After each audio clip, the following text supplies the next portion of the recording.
Now, I don't know about you, but when you're about to go into transformation, I usually don't know it's about to happen, right?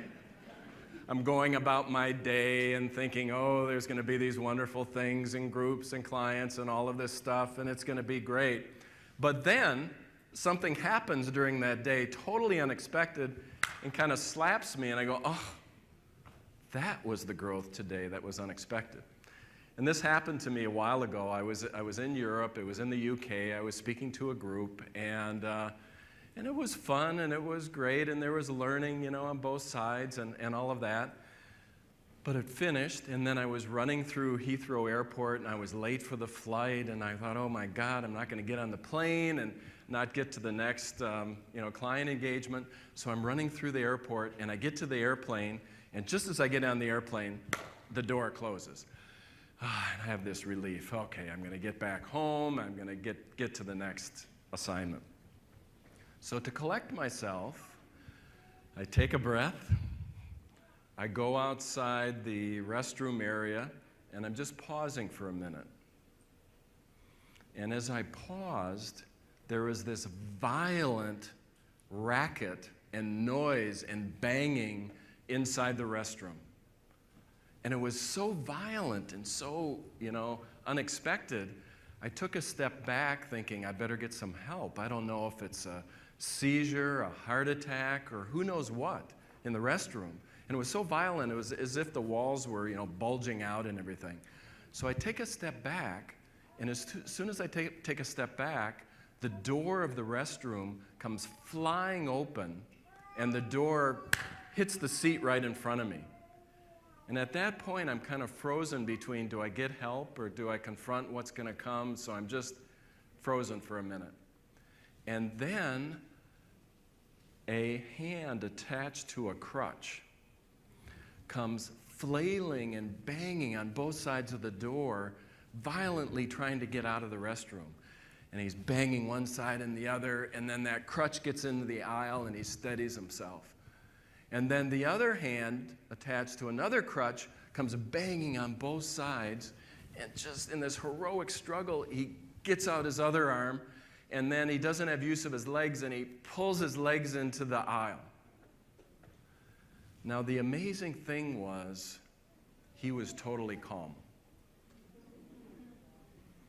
I was stressed. My empathy and this, and what do I do? Do I help? Do I not help? All of this. So I'm stressed and agitated. He's calm and above the situation. And then in that moment, he's aware enough to sense my state, not lost in his state. His heroic struggle was amazing. But he was aware enough to tune into me. And then he's steadying himself and pulling his legs out a little bit. And he looks at me and he says, "Don't be afraid. I'm just a butterfly trying to break free of my cocoon."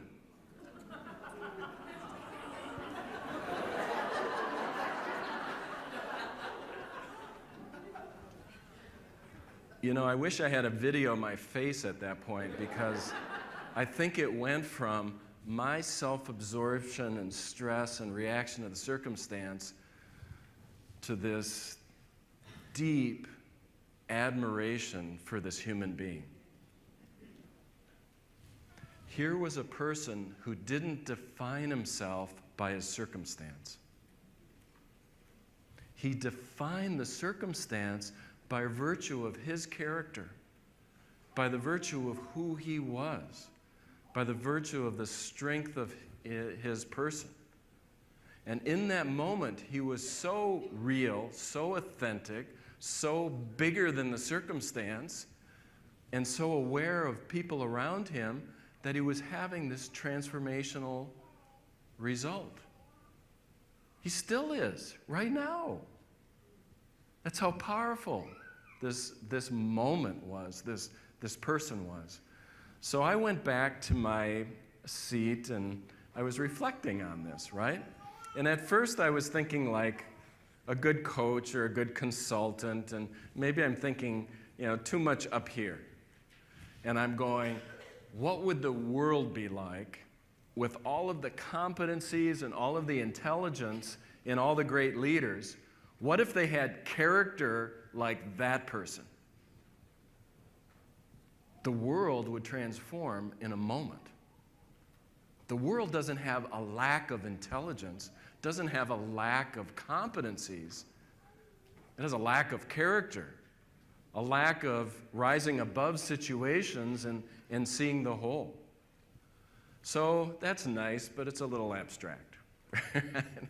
And then I start thinking about, well, what could we do in our coaching programs and our leadership development programs and accelerate people's transformation to get to that more quickly? And I'm working on different things and all of that.